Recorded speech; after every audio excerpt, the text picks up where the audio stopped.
one. Hi, everybody. Peace, love. We're here to discuss food and mood, and maybe you'll be hungry after this. Okay, so does food affect your feelings? All right, so feelings, I'm going to define, are a physical sensation in our bodies that we typically categorize as happy, sad, joyous, whatever the words might be. I'm asserting that in their original form, they're physical sensations, and they're more closely connected to what macrobiotics commonly calls yang or yin, or expanded and contracted. Now, I'm going to say right off, yang and yin is a fairly complex subject, more so than it's usually alluded to in macrobiotics. So I'm going to mostly use English words, down and in, up and out, cold or hot, rather than assigning one category as that means it's yin or that means that it's yang, right? And that, because that's for another talk. So, because I want to be able to use food for energy, and we can describe that in more intricate and more specific ways than just yang or yin. Okay?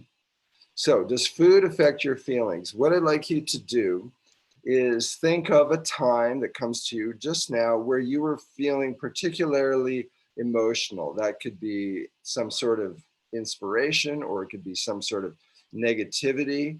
I want you to just go to a memory where you were definitely feeling something, either stressed or incredible joy, and just go to that time and breathe, go to the memory of that time, and go into your body to notice where you feel that particular moment, that particular situation, and feel it in your body as physical sensations. So I'm thinking of rushing to a particular appointment that I had. And rather than thinking of the why or when I was rushing, what I'm going to go to is, where do I feel that? And you scan your body head to toe and notice where you feel physical sensations around that situation, around that scenario. Or maybe you remember the last time you were in a checkout line and there was just so many people and you had to get somewhere. Or maybe you can remember sometime in traffic, anything at all where you feel so-called stressed. Okay. For those of you that I can see, just give me a little feedback. Can you remember that? Can you go to a time? You can like nod your heads if you do. Okay. All right. Yeah, so. Okay. All right. Now, another thing you can do to feel the sensations of your body is take an object that's near you. Like I've got a pot here that has some delicious rice in it. And I'm going to just lift up the lid. And you might hear this too, but I recommend that you do this with something that you have near you. And I'm just going to make a sound with it. Ooh. And notice where that shows up in your body. There'll be some kind of a feeling somewhere. Anybody feel something when I did that? Or if you do that at home alone? So I felt something right here across my chest. Of course, it was right near, but that's a story. The point is that that little bit of stress or surprise or fear, whatever word I got scared, whatever you want to call it, shows up in the body somewhere. Okay? And if I ask myself in terms of expansion or contraction, I'd have to say that place in my body where I felt that seemed to tighten up. Okay? Or, and now that may not be the same for you, because they typically happen side by side. One place might tighten, but another area might expand.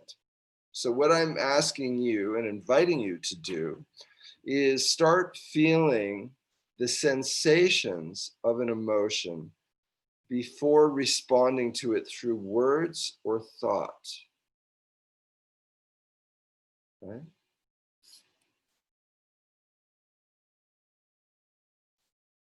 Now, of course, we know when we talk about stress, I think some of you know this, that if you look at the word stressed, it's usually kind of a downer, the way that woman in the screen is. She's kind of contracted when she has her stress, because stress usually means there's some kind of pressure, usually related to around time.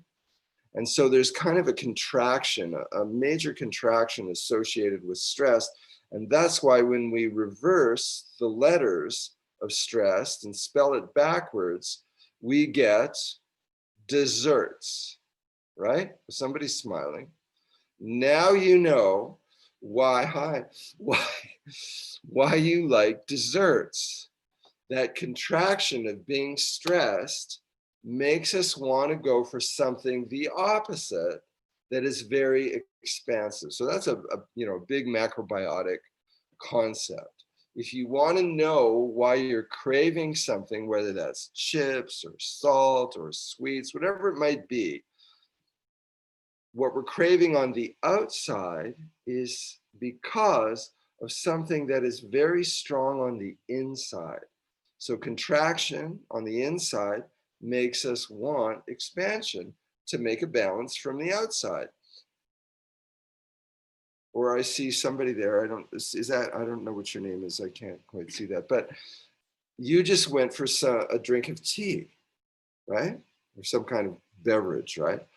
So you went for that beverage because inside there was something going on that was tightening you. And then when we have some fluid, we immediately open up a little bit. So this is going on all the time. And the purpose of this lecture is I'm asserting that the more we start using these feelings, then the more we'll start using feelings for healing. Instead of just going into some story, well, I'm feeling this way because of A, B, C, D, and E, instead of going into that, go, where do I feel it? And where am I choosing to go in my life? And use those feelings to circulate. Because wherever you feel something, immediately, I hope you can hear that, or if I do this again, notice where you feel it, and just stay with it. You're okay, there's no danger. If there's danger, run, get away. If there's no danger, start feeling it in your body, breathing into it. And then you'll start to use the energy of feelings, which is the strongest source of energy available to us. And it's the only source of energy that is contained within our bodies. So if you're tired because you haven't eaten, we go to something outside. We take food. It's an energy source, comes from the outside. Okay? Or maybe we do some exercise, or we take a breath, so we get oxygen, comes from the outside. If somebody says something to you that you don't like, no matter how tired you may be, you'll have lots of energy. If somebody pushes a button and you go, oh, how could you say that? All of a sudden, you've got energy. Because energy is within, from emotions. It's the only source of energy that's from within.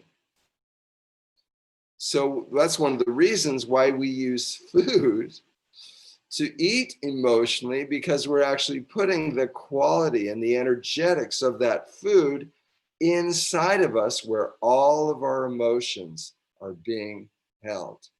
So you could say that we're all eating for emotional reasons, because the feelings inside of us are directing whether we want something expansive, something more contracting, we want something that's more mushy, or we want something that's more crisp. So this is another part of this class, is to start you getting into, well, what quality, what texture, whatever the food might be, what texture am I craving to balance what's going on inside of me? Okay, you could be taking notes if you want and then ask questions about it later, or if you need a question, Gina will come in and we'll answer the question. Okay, next.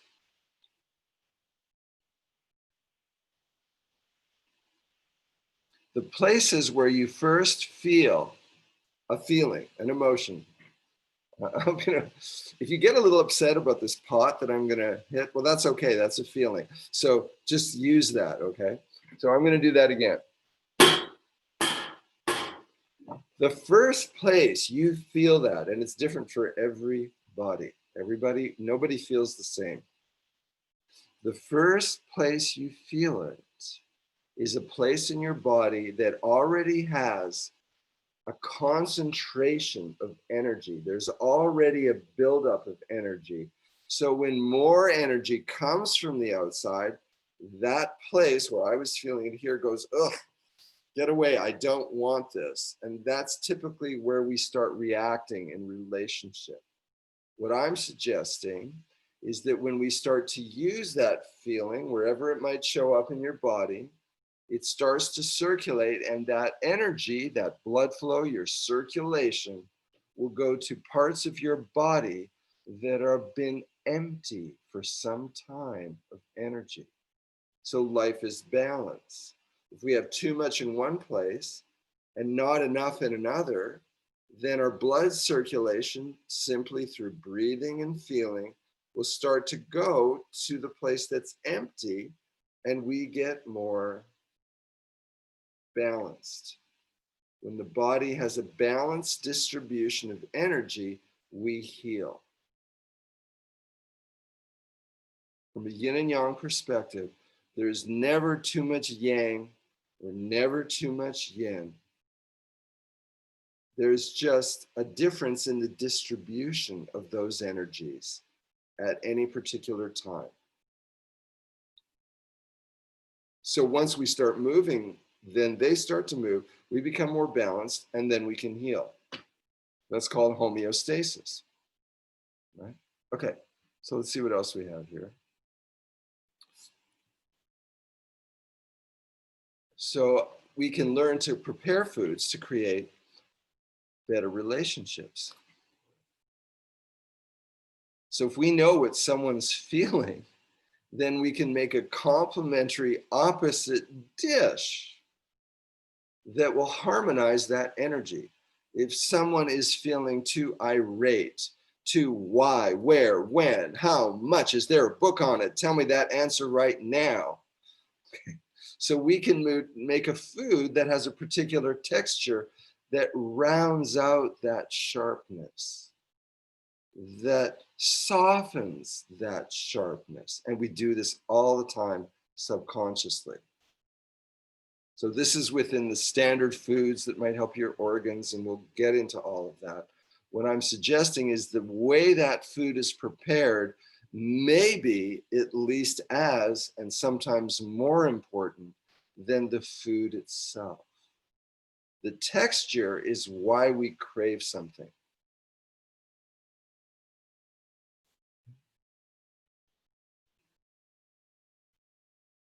So I mentioned this, emotions are the only energy source contained within our bodies. So this is an important scenario. Nobody can make you feel angry. If someone serves you anger, if someone serves you sadness on a plate, how much are you going to take? You don't want any of it because you've already got it inside. Okay? So people are mirrors. Others reflect what is inside us already. So this is really, really important. So anytime you feel upset with someone because they said something or did something and you're pointing fingers, you're actually pointing that finger at yourself. They're reminding us of something within ourselves that is calling, that is begging for change. And once we change it, then we use it for healing. This is a really good one. I hope somebody asked some questions about this. I'll see if I can get through this, and then we'll go for questions. Others reflect similar feelings held within each of us. The energy stored within is compromised of absorbed nutrients, vibrational relationships, gaseous, oxygen, liquids, and solid foods. I'm making a connection to the physical form that we would crave or desire as energy that complements similar feelings that are within us.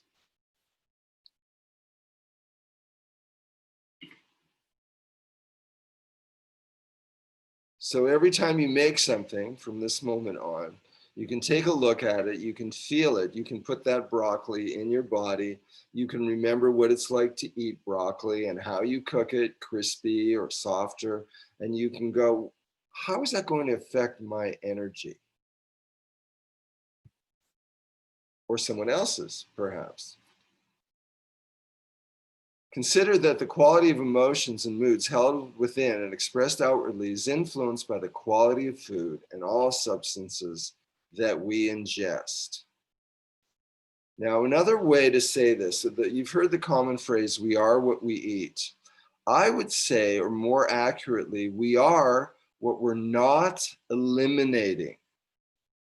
So if someone has the ability to take, let's call it from the yin and yang perspective or the macrobiotic expanded and contracted scenario, if someone's eating an extreme food, it behaves and we behave in a way based on how well, not that we ate it just because we ate it, but our ability to eliminate it. So put your hands on your shoulders, okay? Everybody's got a little bit of a tightness up here. It's pretty common because it's safer to have constriction up here than it is in our internal organs, all right? So I want you to feel that. What I'm suggesting is that the reason that tension is here is because there's metabolic wastes that have been built up in our body, in our blood, and sometimes in our tissues and around our internal organs. And so they go to places, in this case, that are safer to be at than, once again, in our internal organs or around our heart that could cause disease and maybe death, right? So it's safer to keep these tensions in safer places. So what I'm suggesting we do is we feel this and go, well, what's the quality here? So we could say hard, or what does it feel like though? Like rather than hard or soft or dry, or hot or cold, can you think of something in nature that this reminds you of in yourself? And this will be different for all of you. Does it feel like rubber? Does it feel like stone? Does it feel like mud? Does it feel like a desert floor? Okay. This is what I'm asking you to start entertaining, because the textures of what we put in our body can complement that. Okay. So I want you, maybe you can write that down, what that is for you, like how it feels. Okay. And then just write that down, and maybe we'll have a chance later to discuss what kind of foods would make harmony with that and balance that.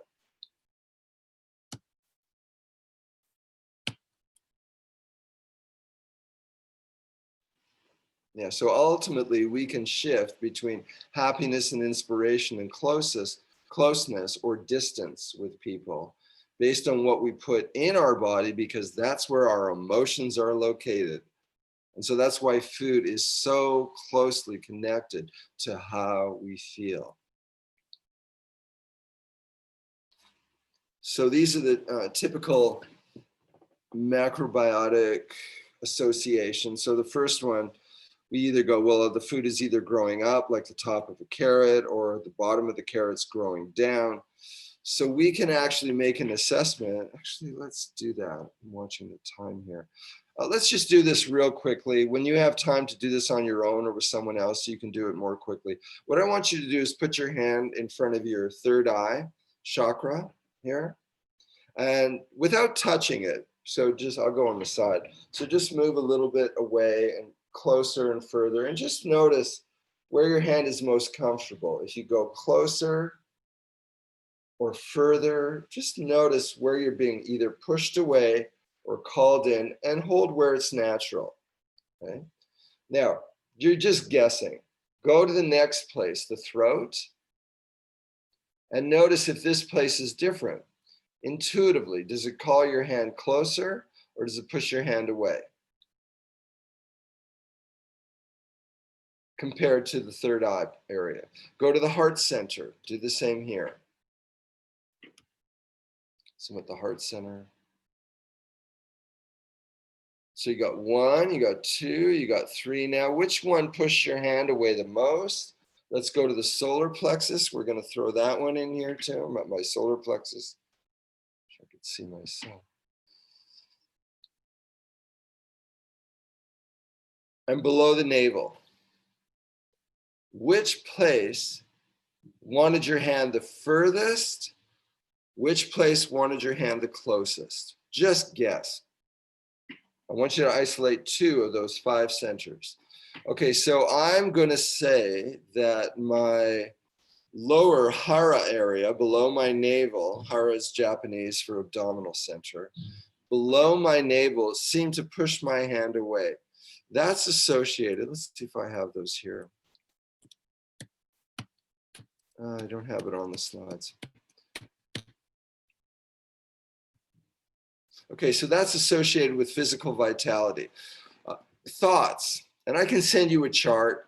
So I thought I had it on this presentation that I'm happy to share with you. And I can send you a chart on this. This is associated, your third eye, with thoughts. Okay, here we have words, right? This is where we speak from. Heart center is relationships, okay? And below the navel is physical vitality. So without getting into assessment, because we have very little time here, we can do that another time if you like. If the one that wanted the chakra center, the energy center that wanted your hand furthest away, mine was lower, okay, so that pushed me away. That's a full area. That's an energy area of high concentration.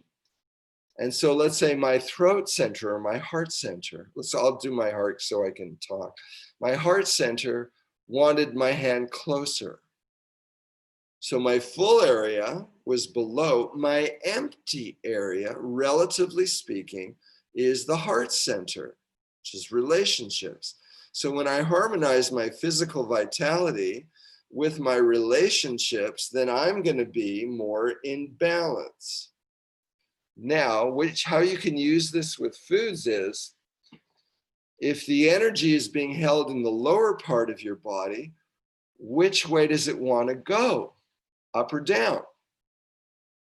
It wants to go up. You can signal me if you want, like up or down, right? Or let's say I had more energy in my third eye center and less in my heart. My full was my thoughts.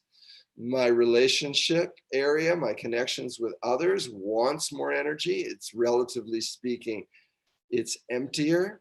So then I need more grounding foods. So this is a great way to assess. Macrobiotics would call that yang and yin. Okay, I'm just going to keep to English. Either downward energy, grounding, or more upward, elating energy. So you can actually test yourself or someone else at any time using this method.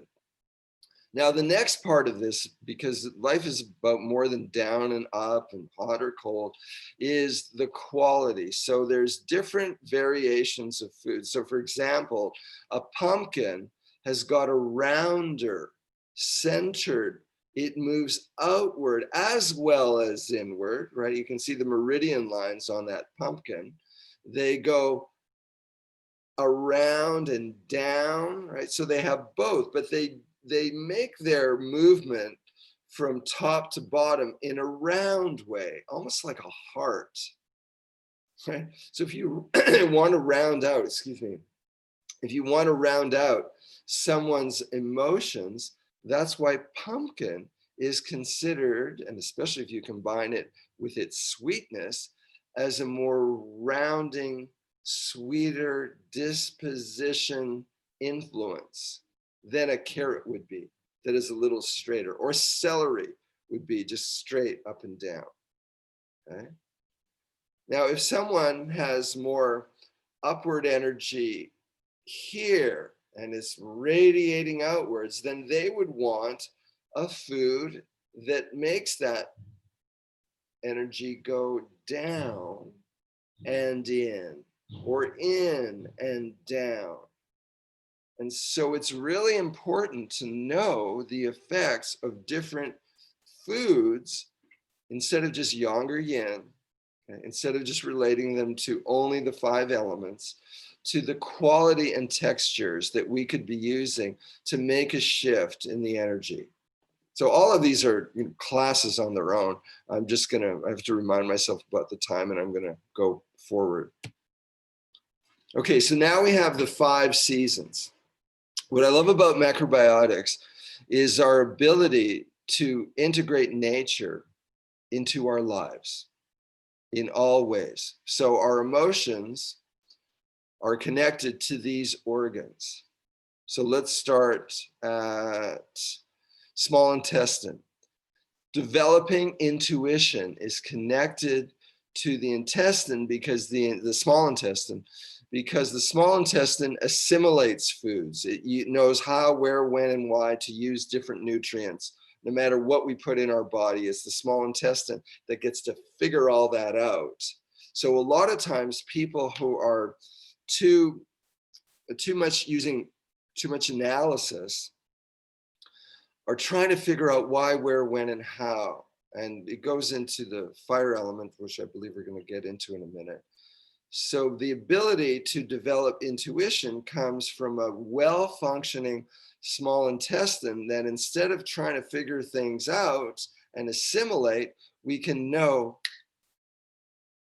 what to say, what to do, how to behave.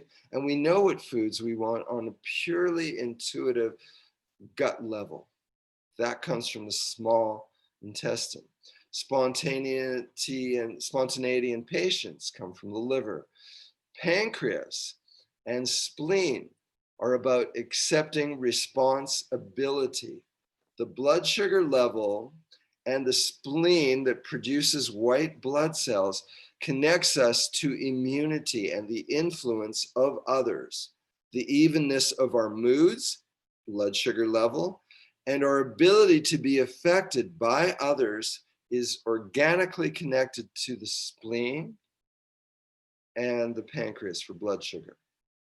So this whole immunity thing with COVID, as an example, from Asian Chinese medicine, this is our ability to adapt to others, to the influence of others. Our ability to be exposed to a germ and make a friend out of it is connected to the spleen energetic.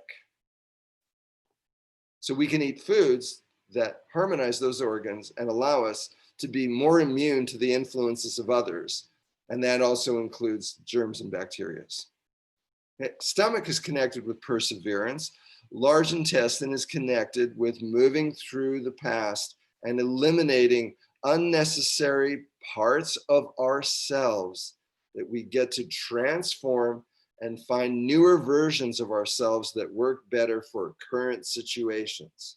So there's all this connection to all these internal organs, which foods nourish and harmonize, that help us with these very important qualities in life. And here they are again, and a little bit more specific. So these are the 5 seasons. Winter is flowing. This is our ability to go with the flow of life, to become adaptable and to follow our dreams.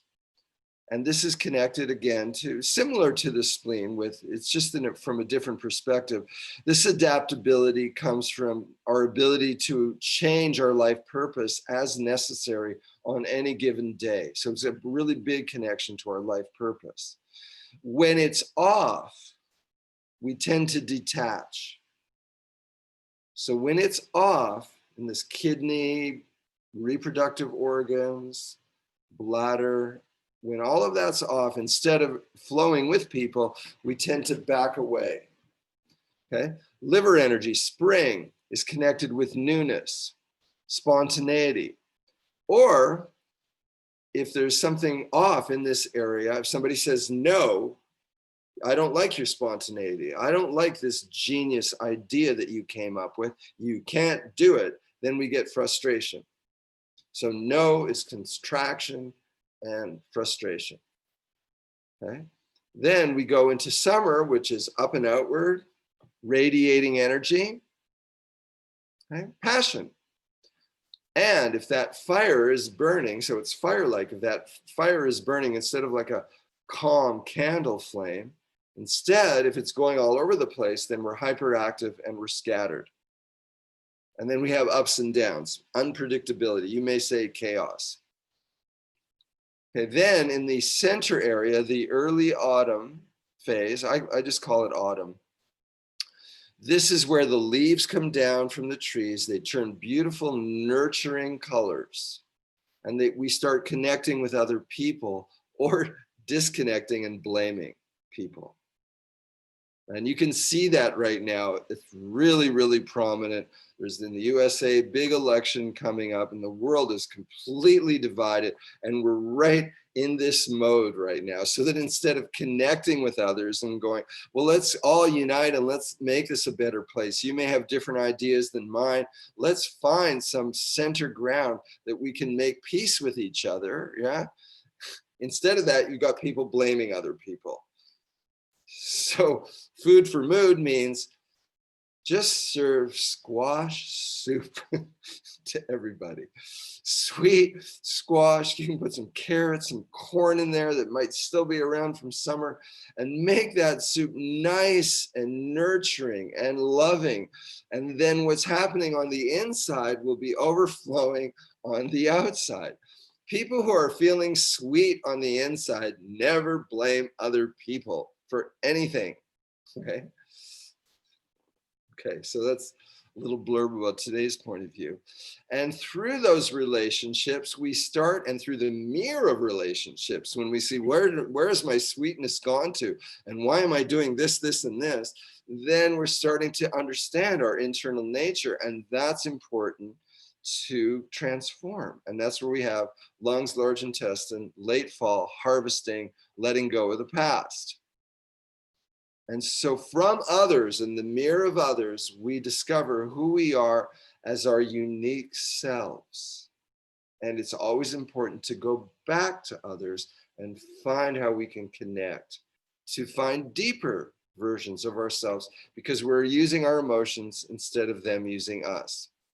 And so here's a standard chart on the signature foods that are used to harmonize these elements. They don't add or take away from any of these: water, fire, tree-like, earth-like. They simply harmonize them. And so you have your typical azuki beans and seaweed for the water-like element, the flowing. So this is in a lot of macrobiotic books. So you can find this information. And there's also attitudes here. Let's just actually, I know everybody has a paper and pen. I'd like you to draw a circle with your left hand, or your non-dominant hand. If you're left-handed, use your right hand. I'd like you to just draw a circle. Let me just see. We'll go back to this one. Just draw a circle, okay, with your non-dominant hand. And put that circle, superimpose it onto this circular map. And you will see what is full and empty in your life right now in this moment. So if your circle, let's see, I'm going to get a piece of paper real quick. I'll show you some disharmony.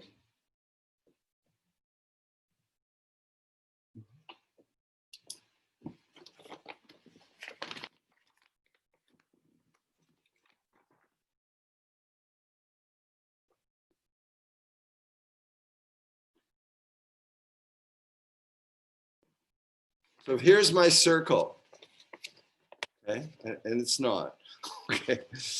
Can you see that? I don't know. Can you see that? Somebody nod, no? Okay, let me do it with a felt pen. I'll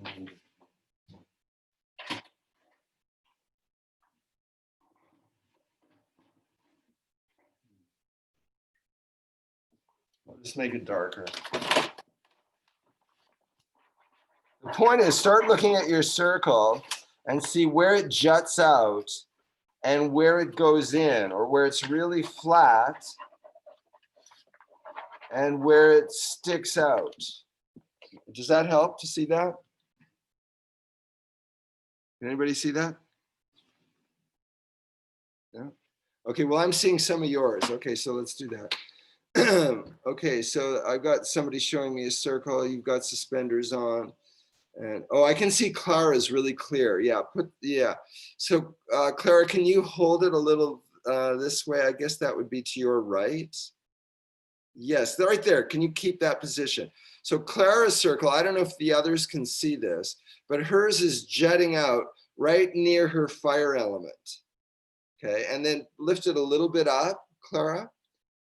Okay, and where it's actually going inwards is between fire and relationships.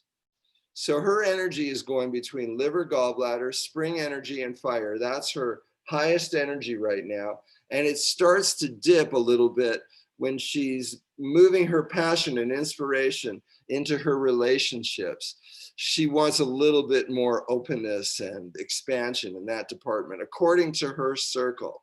So she would cook foods in fire element area to harmonize fire element, and then also in earth element. So those signature foods, those signature dishes and textures that help us to feel sweet. And that'll bridge the gap between those two, and she'll be more rounded between her liver and fire, her spring and summer, and then her connections with others. Okay. So that's how you can do that. Okay, gentlemen. Okay, get it really close as you can to your camera. The gentleman with suspenders, and move it more. Yeah, right there. Okay, this is really easy to see. On your empty is right in the center on what would be your right hand if you're looking at it. Do you see how it dips in right in the relationship area? But that's, yeah, I would say that's relationships and grounding. So perseverance is really, really important for you. That's stomach meridian. So the ability to just keep going step by step by step and use earth element foods to do that. Those want to be harmonized in nature. Balance your blood sugar level. Now, of course, you can connect all of this with facial assessment. Right, and I know some of you know that, and you're learning that. So you can put this all together with all the body maps. This is a very great way to just where you're at in any moment. And because you're doing your non-dominant hand, it's showing you more of an internal subconscious. So it's not what you think, oh, I think I'm more this type or I'm more that type. This is more just giving you what's going on within. So it's more of an inquiry within. Okay, so do you have any questions? Because we're getting close now. So any questions? Personal questions or someone you know? Anything I said that you're wondering about, you'd like more clarity with?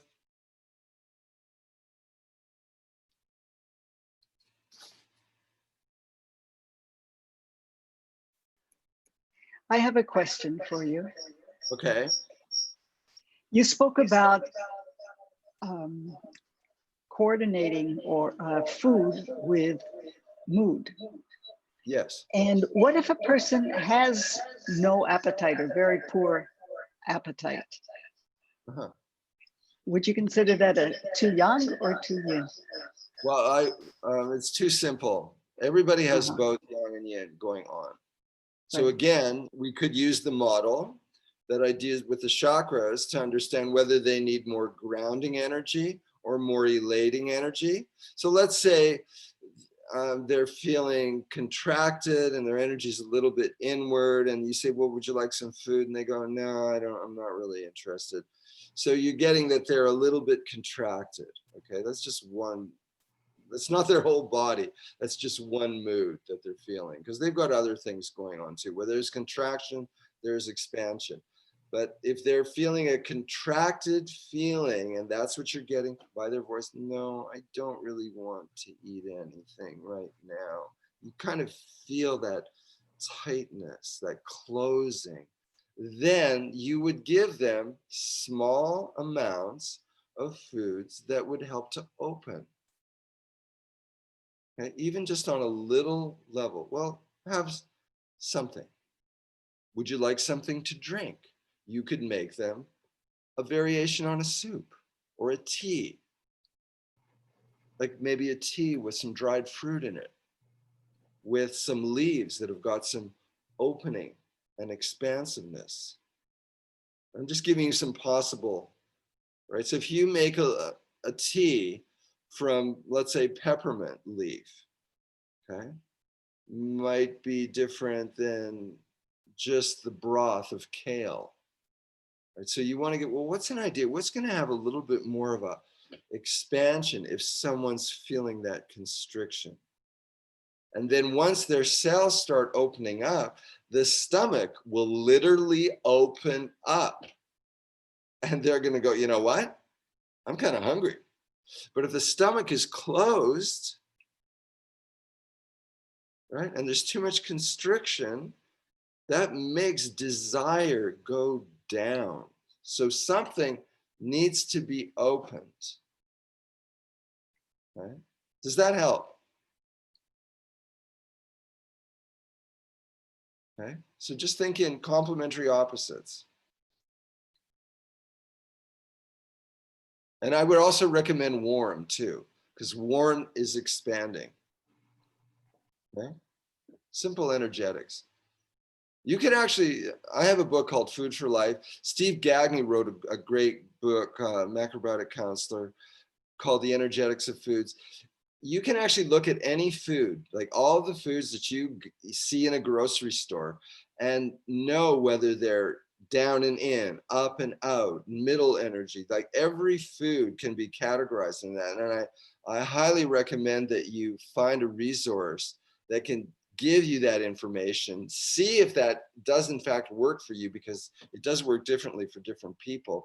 But it's a kind of a ballpark level of understanding how a parsnip's energy, for example, is rounding spiral, and it goes down. Like it starts up big and then it starts to go down and in. So if somebody needs that, I used that example before, then. I have a question, Seymour. Can you hear me? Hold on, Aaron, just a minute. I muted you, Seymour, by mistake. Can you unmute yourself? Sorry, thanks. That's good. Okay, any other question? Yes, I have a question. Can you hear me? Yes, I hear you. Okay, that's a great topic. I really like this idea, but I'm not sure I get the whole picture here or the association. If you say about your body parts, where is your hand too far or too close? Yes. How does it impact the food that you associated with this part? Okay, so once you find, let's just use that model that I introduced. So if you have too much energy on top and there's an emptiness of energy on the more lower, then you right now have a direction that, generally speaking, the food that you put, like a root vegetables, energy goes down. If I start eating too many spices, then that's going to keep my energy going up. And that's going to make me more active up here. So the kind of food I eat, depending on its energetics, will bring the foods either down, up, around, warming, cooling. So you can start to use the energetics of food to spread that energy throughout the body, and then the circulation will start changing. So if the furthest part is below the navel, Yeah. do you mean this requires food that is going down? No, if that's the fullest one and your hand was furthest away, then you have a lot of energy in that lower area. and Okay. something else in one of the other ones will be empty. So then you want the energy to go up. In that case, you would want upward rising foods Okay. to keep it very simply. So you're either going one way or the other. And then once you get into the organs, you get into the texture of how the food can be prepared, because if you prepare a food raw or you cook it, it has a very, very different effect, right? So how you cook the food is really, really important, and what you combine it with and how long you cook it, because you just might cook it like 30 seconds and that's enough to retain the rising energy. But if you cook it 60 seconds, it starts to wilt. So then you're getting downward energy again. So that's the beauty of macrobiotics. There's no other system that ever really taught this in a concise way. And that's why, you know, we love macrobiotics, because we can actually talk about these energetics instead of, oh, this is good for this food's good for that. Okay. Anything else? So how can we learn more about this, to be more specific on different kinds? Okay, well, I would recommend one of those sources, either my book or Energetics of Food, because we actually talk about those energetics in those books, because that's what those books are basically dedicated to. So you get them in macrobiotic texts for sure. It's all over.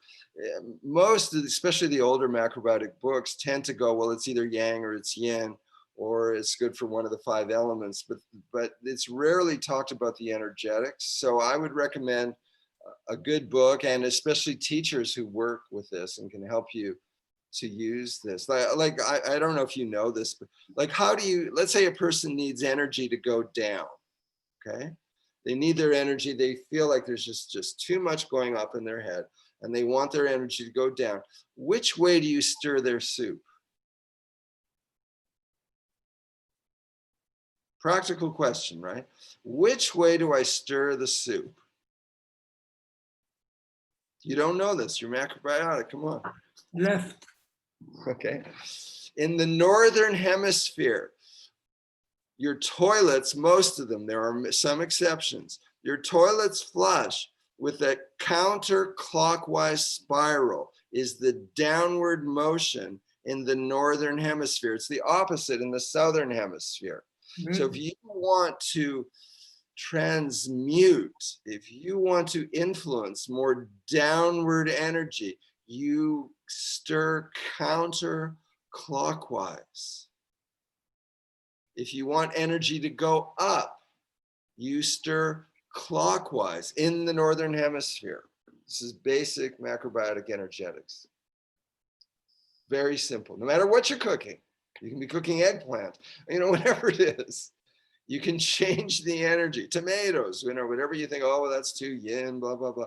Just stir it. Okay. Wow. Okay, Fantastic. any other question? Please.